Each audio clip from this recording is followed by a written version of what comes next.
guys, I got Kelli on the phone. Hey guys, we're going to go ahead and make some calls because apparently we're having some problems at the jail again. I know, shocking, right? So sometimes we do this live because we hope that it encourages other people Center, located at 18 East to take up their own. Nevada. Lobby hours are from 8 a.m. to 12 What option is it, and Lynn? 1 p.m. to 5 p.m. 7 days a week. If you are calling to inquire about the outcome of an inmate's court appearance, please hang up, call the main number, and select option number 3 the day following the court Not appearance. Mrs. Seim. If Kelli you Stewart. need further assistance, please stay on the line.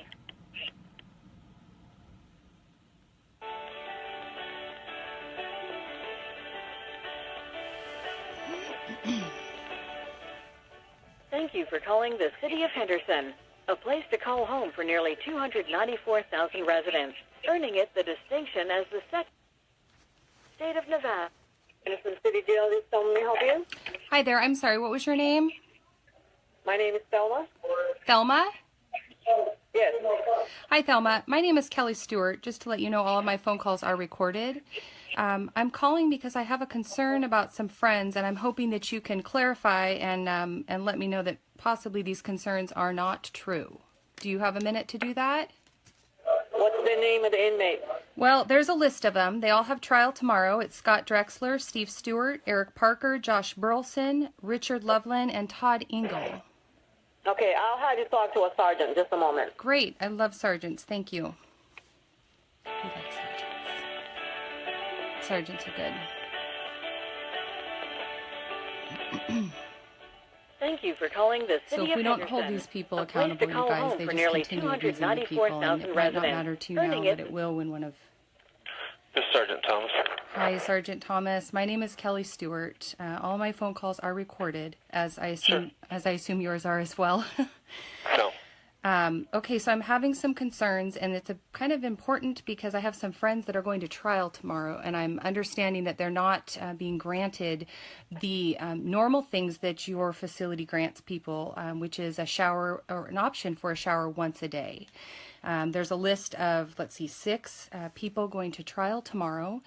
And from what I'm being told, I'm being told that they have not been given a shower or access to shave. And then they've also been denied access to meet with each other for the last couple days since they've been at your facility. Could that possibly be true? It is, well, it is not true.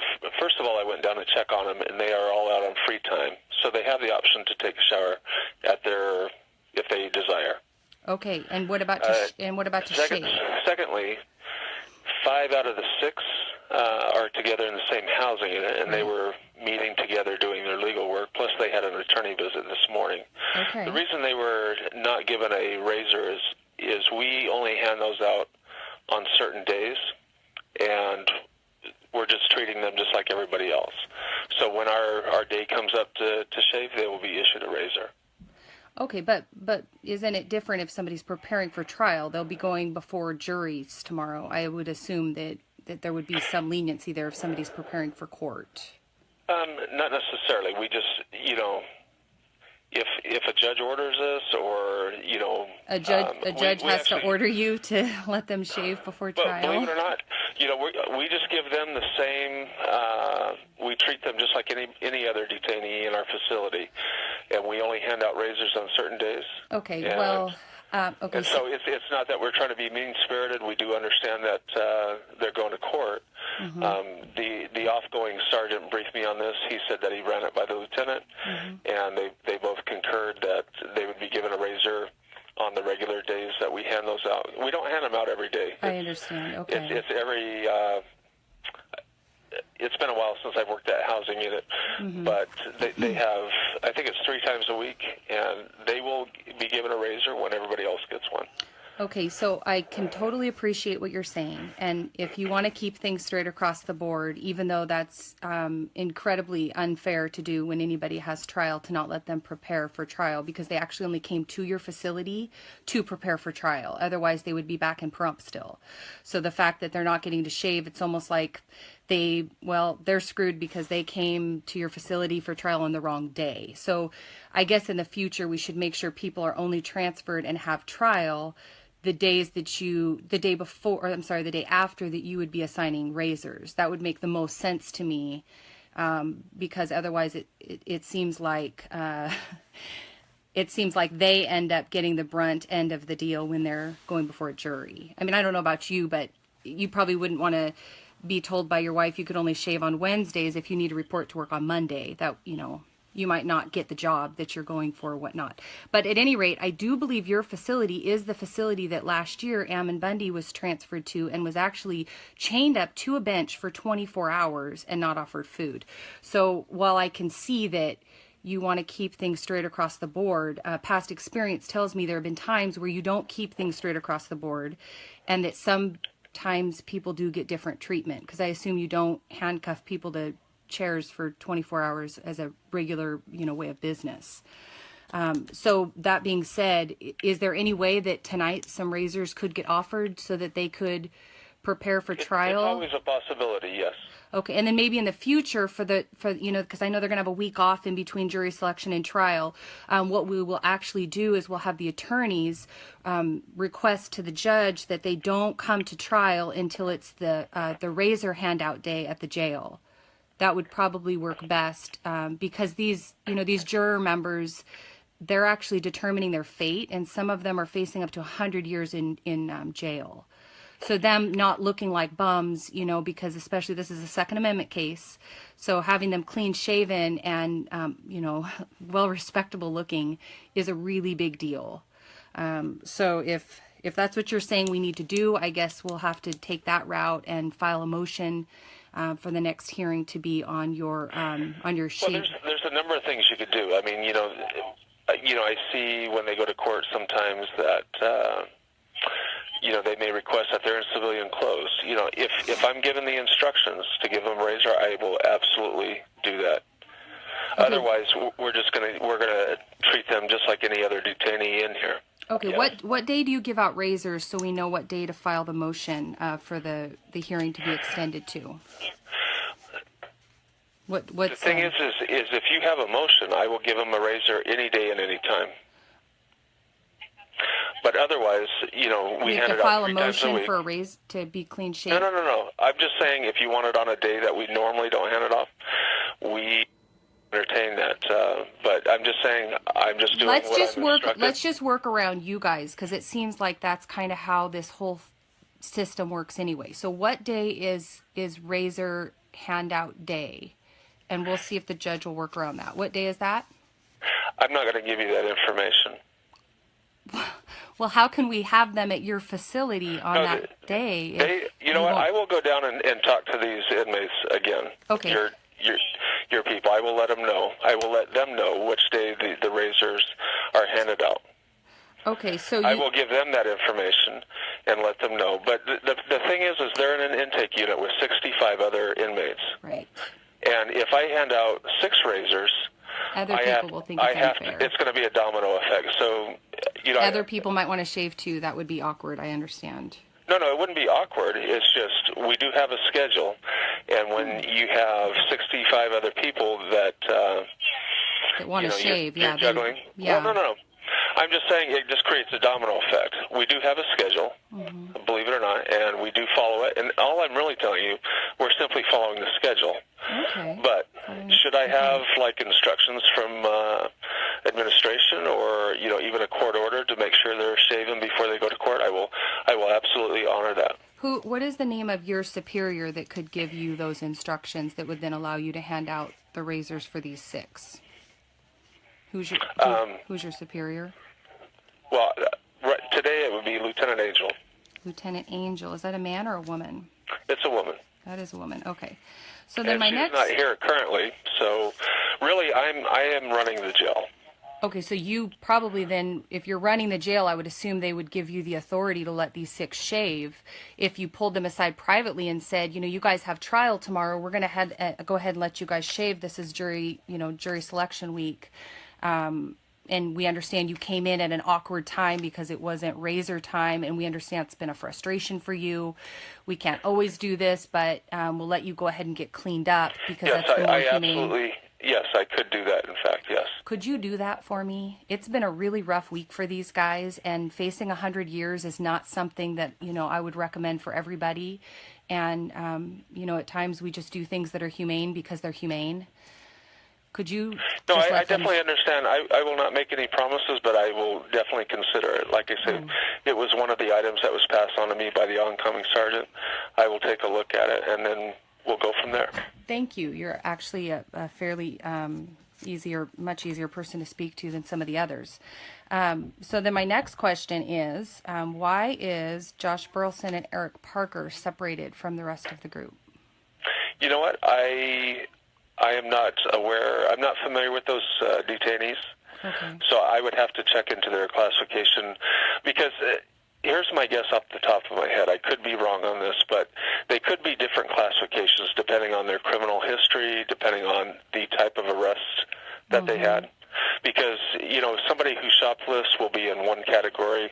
Somebody who commits a violent crime would be placed in a different part of the jail. So, yeah, and I'm not saying that these that's are what definitely either of not these guys violent did. crimes. I'm not familiar with their charges because they're federal inmates. When they come into our facility, I can't see on the computer what their charge is. I mean, if I really wanted to find out, I could call the U.S. Marshal's office and find out.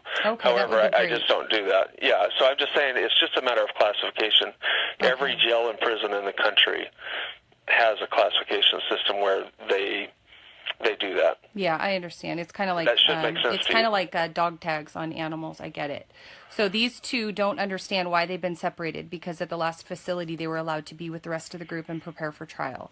So if we could look into that, it's Eric Parker. Great guy. I would love it if you could get to know him. He would probably love to talk to you about the Constitution and our founding fathers. And then Josh Burleson has extreme medical conditions that he's been denied all year, along with the other things he's been denied, like bail, other constitutionally protected things. But if you could look into that. He's segregated because it's a medical issue. I mean, it could be. Well, they've ignored the medical issue all year, so I highly doubt he's segregated because of that. But if you could please look into Eric Parker and Josh Burleson, because they do have trials starting this week, and if they could get in with the rest of their guys, Scott Drexler, Steve Stewart, Richard Loveland, Todd Engel, if they could be back in with them, that would be absolutely wonderful, and have a nice, clean-shaven, beautiful face to head into trial tomorrow. That would be great. Okay. I will consider that. Okay, that is great. And then if for some reason you decided not to do it, then we will go ahead and move towards getting a motion filed with the judge and have the judge maybe contact your facility if you'd be willing to disclose to her what day you can hand out razors so they can be cleaned up. I will go down and I will look up what day their razor passes because every unit is different, and I just simply don't have that information on the top of my head right now. Okay. However, I can look it up. And then if we could also... I will inform those guys, hey, this is your razor day. These are the days that you get your razor. That would be great. And then, again, if you'd still consider possibly giving them one tonight so they could get cleaned up for the morning. Again, 100 years, facing 100 years for standing up for other Americans that were being attacked by the federal government is no small beans. So if he could be shaved up and ready to go, that would be great. These men will be found not guilty, so they'd be good people to have in your corner. Okay. So then my last question, my last question would be, if you could make sure this week, as they're going through trial, that they're not denied access to their legal counsel. Yeah, I will never deny them access to their legal counsel at all. Okay, good. Well, that will not happen while I'm here. Okay, and tell me... Their attorneys are welcome all the time. Oh, great. So you don't even have hours that they have to come and go at? No, I mean, if an attorney comes at 1 in the morning, they could come at 1 in the morning, but... And that would apply also for Josh Burleson and Eric Parker, who are separated from the group? Yeah, I mean, I just don't deny attorney visits. Now, occasionally attorneys will show up and have investigators with them, and the investigators have not been cleared by the U.S. Marshal's office. Oh. That could be a problem, but the attorneys will always be granted access. Okay, so if maybe the legal counsel is showing up without the attorneys, they could be denied if they're not cleared by the marshals. Well, if they're an attorney, they will be granted access. Okay, wonderful. What was your name again? Thomas. What was your The last last name is Thomas. I'm the only one here at the jail. The last name is with Thomas. That last, It's Sergeant yes. Thomas, right? That's correct. Yes, ma'am. Okay, well, I look forward to hearing if you were gracious or not and willing to let these guys get cleaned up for trial. And then I guess we'll just have to wait and find out how that went to decide on what we have to do with the rest of the week's hearings. Well, you could always have your attorneys just say, hey, Judge, we would request that they be given access to a razor before every court, and we'd be more than happy to comply with the judge's order. Okay, so the judge has to be the one to say that, even though you're in full Not authority of your jail. No. We have a schedule, and I'm sure that if you had 500 people that you're watching over, that everything's just driven by a schedule around here. Right. They are not denied access.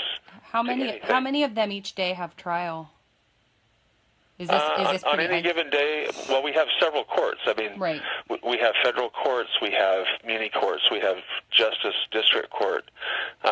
So depending on the day, and plus we have on top of that, we house immigration, ICE inmates, and they may have upwards to 70. So just depending on any given day, we may literally have several hundred that go to court. Okay. Yeah. So I think it. So you could see our logistics problem when somebody says, "Hey, I'm going to court. I need a razor." Because we can't let a sharp edge object get out of our sight, so to speak, in the jail. Right. And I'm sure you understand and respect that. Sure. So that's why we do it on a schedule. We have them come up, they get their razor, we take a count, we hand it back out, and then we collect it back, and we take the count again. Mm-hmm. It's not just like you're at home, you pull your razor out of your No, I can fully understand that there'd be some extra steps. And the thing is these guys are good guys. I'm sure they are. Mm-hmm. But we have no idea who they are. Right. So we treat everybody the same. So if we could just leave it open that that you're hearing that it's a big deal to the families and these individuals that they are clean shaven before they show up to that trial tomorrow. Being showered. Sure. No, I totally being understand. showered is great. It's nice to be clean, but in all if it's been 3 days since you've shaven, you still look like that. I personally walked around the entire facility earlier, and I saw these individuals. They were out on free time, and so if they are telling you they don't have access to a shower, that is not true, because I personally saw them sitting at a table. And they were out on free time, and they had full access. And are you sure about that for Eric Parker, who was separated? No, not on Eric Parker with the other 5. That is one of the more specific ones that I'm keying in on, because he was separated, and I was told he did not have a shower. No, and was not able to everybody has access to a shower. But you're not sure that Eric did. No, I am. Even though I did not see him, I'm absolutely positive that he had access to a shower. Everybody has access every single day. Okay. Well, we're being told something different. So if you could please look into that. We're all going to see these people at court tomorrow, and we know that these are honorable people. And I know for a fact they were given access to a shower. So if you're getting otherwise, that's not true information. Well, we hear lots of facts that come out of the jail that are not true. Oh, so yeah. You'll have to understand that, more so it comes from those carrying the guns that are actually not being honest with us. So it becomes very frustrating when we feel like we don't have a voice and they don't have a voice. Well, not only that, if they claim they were not accessed a shower, we have cameras inside the facility, and I could actually prove that they were given free time. That is really good. So like the situation last year when Ammon was handcuffed to that bench for 24 hours, that would have all been on camera? Most likely, yes. Absolutely. That's great. Yeah. That is wonderful. I don't think we realized that we would have had any recourse with that. So that's definitely something we'll have to look into. And under the Freedom of Information Act, can we, get dates? If we send dates over, can we gather up those recordings? Or what's... It could be possible, yes. But I'm not the keeper of the storage. But you could possibly, I can't make promises on something I don't know about. But nearly every part of the jail is video recorded. That's awesome. That is really great. We really appreciate that. Okay, thank you, Sergeant Thomas. I appreciate your time, and I look forward to seeing our friends tomorrow at trial, beautifully clean-shaven and ready to face their accusers. Okay. Okay, thank you Have for a good your day. time. Bye. Bye-bye. Okay, so that was probably one of the nicest officials we have been able to talk to at these jails. What's really important to remember is that these officials are paid to be servants and to be kind of the gatekeepers of the people. And when we don't hold them accountable, they are able to do and say whatever they want to do and whatever they want to say. And one thing I really appreciate about Gavin pulling police officers over, and I am not anti-police at all, I just want them to honor their oath to the Constitution. Something I love about that is what people don't understand is that if somebody has power over you, the only way they are going to remain constitutional with their power is if they're held accountable. And what happens nowadays is we see people pulled over and we're going about our way and we just keep going. And we don't even stop to make sure that those people are being abused or being mistreated by these officers. It shouldn't be a scary or disrespectful thing to stop and say, hey, is everything going okay? Is this officer misusing his power? That shouldn't scare people. What should scare people is when we are too afraid to stop and say, are you misusing your power? That's what scares me about the day and age we live in, is that it's more insulting if you stop and ask the officer if he's abusing somebody versus the person who just drives on and doesn't care about his neighbor who's being mistreated by the man with the gun. And if we were in another country and we knew that terrorists were constantly abusing people and pulling them over and extorting them, stealing their money, locking them away without due process, I would sure hope if your neighbor got pulled over by one of these terrorists that you would want to stop and check on them. I'm not saying all police are terrorists. I'm saying it is a problem that we have in America where people are constantly being taken advantage of by our police system. We're in a police state. What the policeman says goes. It doesn't matter if you have a right. If he says do this and you don't do it, you get arrested for not complying. Even if you had a constitutionally protected right to tell him no. That bothers me. It bothers me that it doesn't bother you. That's what really bothers me.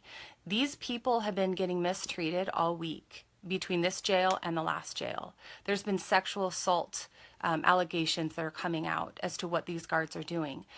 Anybody who has power has to have accountability or they will turn into the tyrannical government that we have today.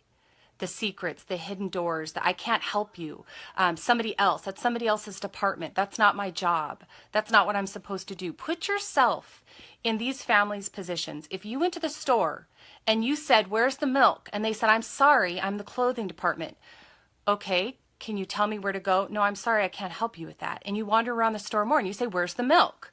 I'm sorry, I'm the CD department, I'm the music department. Okay, you work here, you are paid by this store. I don't care what your department is. I care that the symbol on your shirt says you work for this store. Help me. Help me. Lead me around until you see that I found the right person who took me where I needed to go to get what I was looking for. We're not getting that within these jails. We constantly hear that's not my department. There's nothing I can do about that. I don't have the authority. And in the same breath, that man said, I have the authority to let these men shave before their court tomorrow. What would be the problem with having 70 individuals shaved each day on the days that they go to court? Why would that be so difficult? Animals are treated very, very good in this country. Very, very good. They're treated much better than human life. And we can't make sure that individuals heading into a jury trial, standing before their accusers, can't be shaved. My husband shaves nearly every day, at least every other day.